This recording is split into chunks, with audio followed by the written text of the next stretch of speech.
Hi అండి.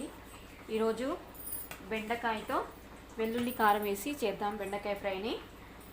దానికి బెండకాయలను తీసుకొని చిన్న చిన్న ముక్కలుగా అయితే కట్ చేసి పెట్టుకుందాం. ఫ్రై కదా, ఫ్రై కాబట్టి చిన్నగా కట్ చేసుకోవాలి. ఒకేసారి ఇట్లా మూడు మూడు బెండకాయలను పట్టుకొని చిన్నగా కట్ చేసుకుందాం.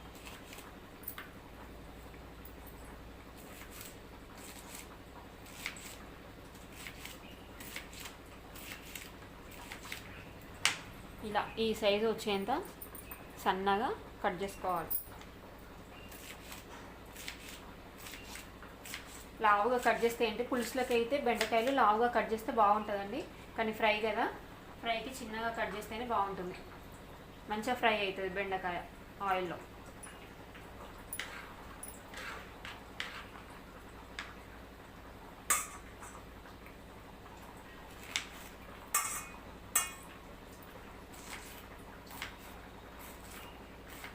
ఇలా సన్నగా కట్ చేసుకోవాలి. అన్ని కూరగాయల కంటే బెండకాయ కట్ చేసుకోవడం ఈజీ కదా, కాకపోతే కొంచెం పురుగులు ఉన్నాయా లేదా అని చూసుకుంటూ కట్ చేయాలి. కానీ ఎందుకంటే దీంట్లో మాకు తెలియకుండా పురుగులు ఉంటాయండి మధ్యలో, కాబట్టి చూసుకోవాలి. కట్ చేసిన ప్రతిసారి ఒకసారి చూసుకోవాలి. కానీ కట్ చేయడం మాత్రం ఈజీ కదా అన్ని కూరగాయల కంటే కూడా.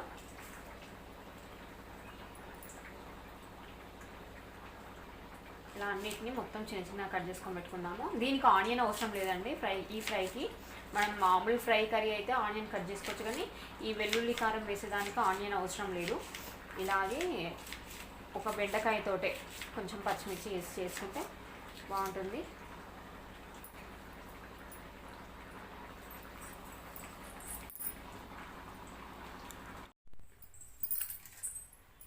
అన్నీ ఇలా కట్ చేస్తాం కదా, ఇప్పుడు ఈ కట్ చేసిన వాటిని కాసేపు పక్కకు ఉండనివ్వాలి. ఈ జిగురు మొత్తం కొంచెం ఆరినట్టు అవుతుంది. తర్వాత ఆయిల్లో ఫ్రై చేస్తే మంచిగా ఫ్రై అవుతుంది అనమాట. మన బంక లేకుండా మంచిగా ఫ్రై అవుతుంది. కాసేపు దీన్ని పక్క పెట్టేద్దాం. ఇప్పుడు స్టవ్ మీద ఇట్లా కడాయి పెట్టేసుకొని దీంట్లో ఫస్ట్ స్టవ్ ఆన్ చేసేసుకుందాం.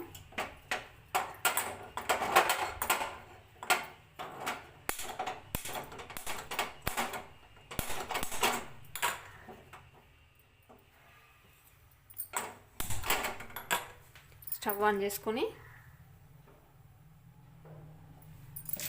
దీంట్లో కొద్దిగా శనగపప్పు,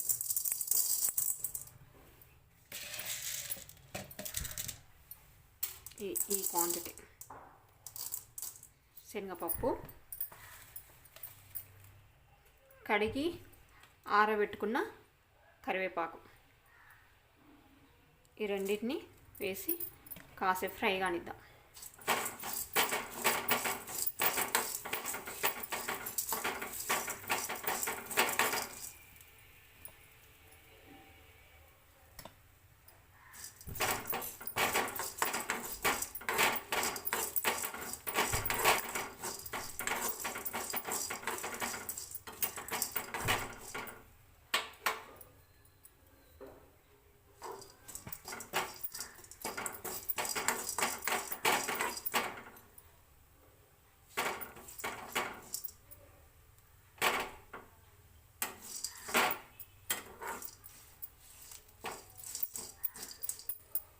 కొంచెం మంట తగిలే వరకు ఉంచి అప్పుడప్పుడు కలపాలి.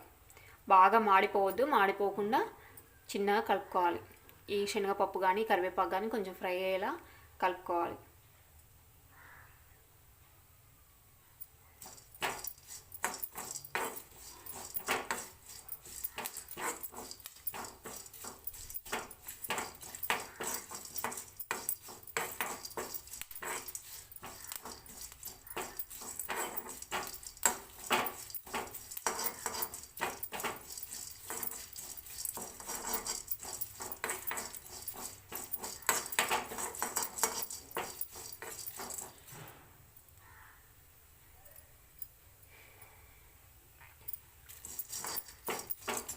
ఇలా కలుపుతూ ఉండాలి. చూసుకోవాలి పప్పు బాగా మాడిపోతుందా లేదా చూసుకోవాలి. ఫ్లేమ్ చూసుకుంటూ కలుపుకోవాలి.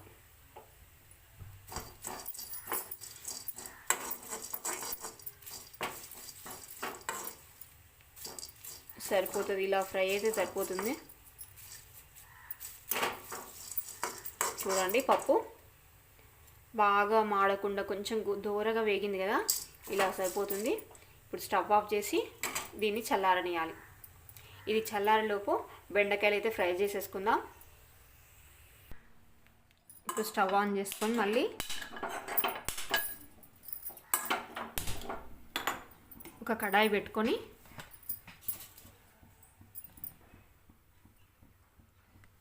దాంట్లో ఆయిల్ వేసుకోవాలి.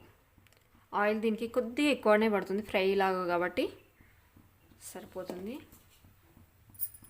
దీంట్లో పోపు ఇట్లా అంతా అవసరం లేదు, కావాలంటే ఒక 2 పచ్చిమిర్చి అలా వేసుకోవచ్చు అంతే. ఎందుకంటే మనం వెల్లుల్లి కారం వేస్తున్నాం కదా, అది సరిపోతుంది. పచ్చిమిర్చి కూడా అవసరం లేదు అంతగా.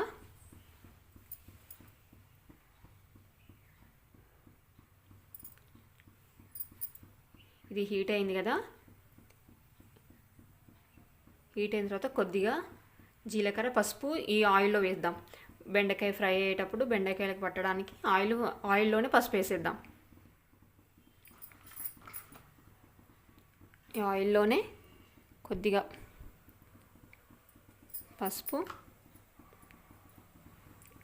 వేసి కలపాలి.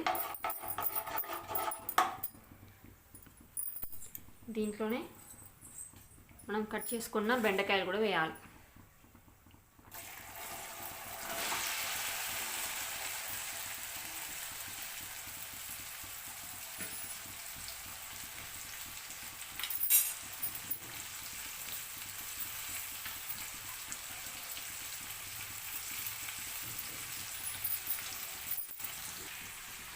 ఇప్పుడు దీన్ని కలుపుతూ ఉండాలి. ఇలా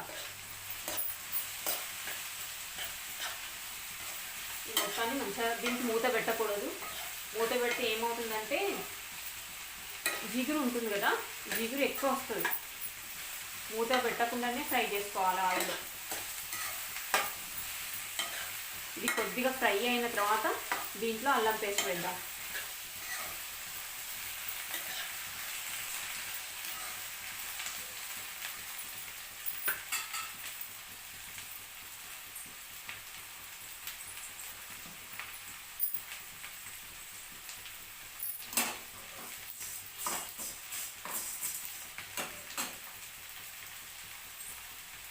ఈ ఫ్రై కావడానికి టైం పడుతుంది, ఎందుకంటే బెండకాయలో ఉన్న జిగురంతా పోవాలి, ఇది మంచిగా ఫ్రై కావాలి. జిగురు ఉంటే మనం ముందుగా రెడీ చేసుకున్న శనగపప్పు పొడి ఉంది కదా, అది వేస్తే టేస్ట్ అంత బాగుండదు. అందుకే పొడి పొడిలాగా ఇది ఫ్రై మంచిగా బెండకాయ ఫ్రై అయితేనే ఆ పౌడర్ వేస్తే మంచి టేస్ట్, మంచి ఫ్లేవర్ వస్తుంది అన్నమాట. ఇది ఫ్రై కావాలి కాసేపు. దీన్ని మధ్య మధ్యలో కలుపుతూ ఉండాలి, అడగంటకుండా.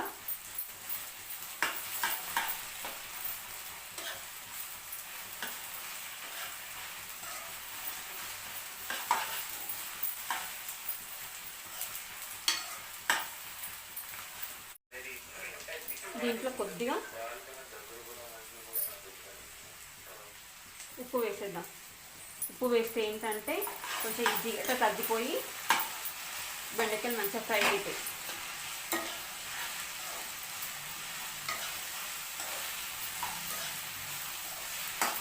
దీంట్లో చాలా లైట్గా ఇంతే వేసాను నేను, కొద్దిగా వేసాను అంతే.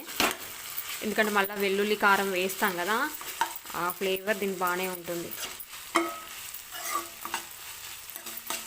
అందుకే లాస్ట్లో వేసాను. ఫస్ట్ ఎందుకు వేయలేదు అంటే, ఫస్ట్ వేస్తే ఏంటంటే మన అడుగంటిపోతుంది అన్నమాట.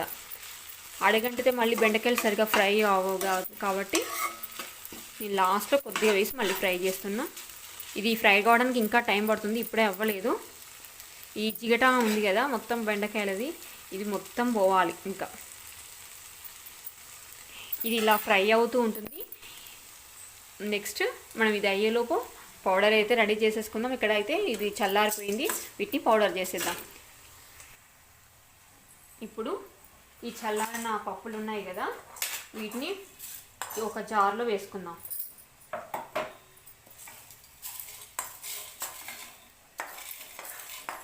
శనగపప్పు, కరివేపాకు ఫ్రై చేసుకొని అలాగే కొద్దిగా వెల్లుల్లి రెమ్మలు, ఇన్ని సరిపోతుంది. దీనికి పొట్టు తీయాల్సిన అవసరం లేదు, డైరెక్ట్గా వేసేయచ్చు. కొద్దిగా జీలకర్ర, కొద్దిగా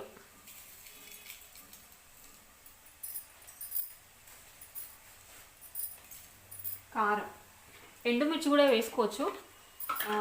ఎండుమిర్చి కొంచెం ఘాటుగా ఉంటుంది అనిపిస్తే నార్మల్ మనం కర్రీలో వేసుకునే కారమే సరిపోతుంది.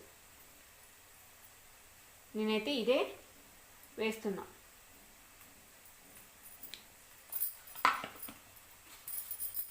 ఇది ఒక్కసారి ఇలా పట్టి పెట్టుకొని కూడా మనం ఎప్పటికీ వాడుకోవచ్చు. దీంతోనే కొద్దిగా ఉప్పు, కొంచెం నేను రాళ్ళ ఉప్పు వేసిన, అందుకే చూసి వేసుకోవాలి. ఇది ఎప్పుడైనా మన మామూలు ఉప్పు అంటే ఎంత వేసినా పర్లేదు, కానీ ఇది కొంచెం ఉప్పు ఎక్కువగా ఉంటుంది కాబట్టి చూసి వేసుకోవాలి.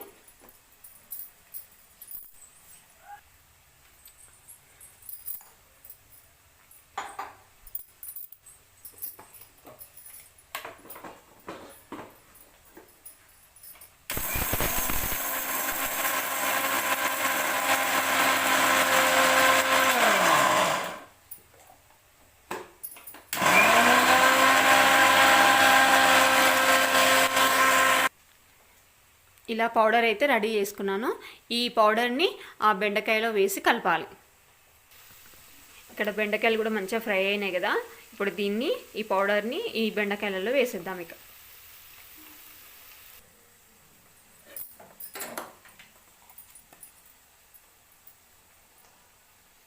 నేను మొత్తం వేయట్లేదు, క్వాంటిటీ చూసుకొని కారం చూసుకొని వేసుకోవాలి. నేను ఒక 2 స్పూన్ల కంటే బాగా అయినా కూడా మంచిగా ఉంటుంది కదా.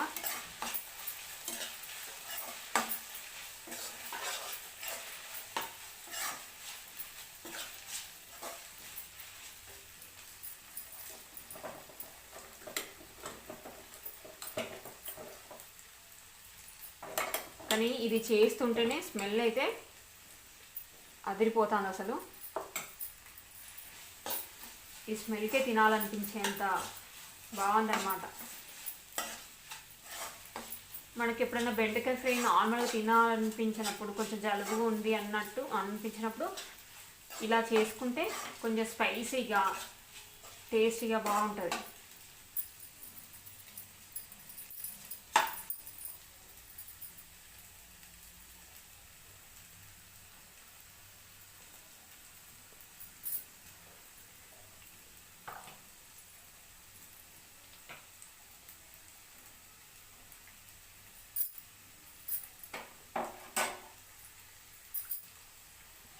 నాకు ఈ పప్పుల ఫ్లేవర్ అంతా సరిపోనట్టు అనిపిస్తుంది. పప్పులు సరిపోయినాయి కానీ కొంచెం కారం సరిపోయినట్టు అనిపిస్తుంది. అందుకే కొద్దిగా కారం వేస్తా. ఆ పప్పు పొడితో పాటు కొద్దిగా కారం వేస్తున్నా. ఎందుకంటే ఈ బెండకాయ ఫ్రై కొంచెం స్పైసీగా ఉంటే బాగుంటుంది.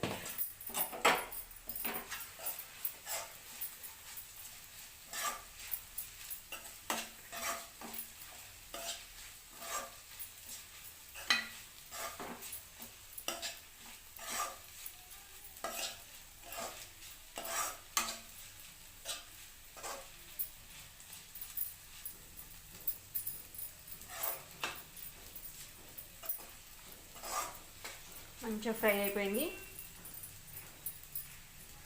ఇంకొక 2 నిమిషాలు ఉంచేద్దాం. చూడండి ఎంత మంచిగా ఫ్రై అయిపోయింది కదా.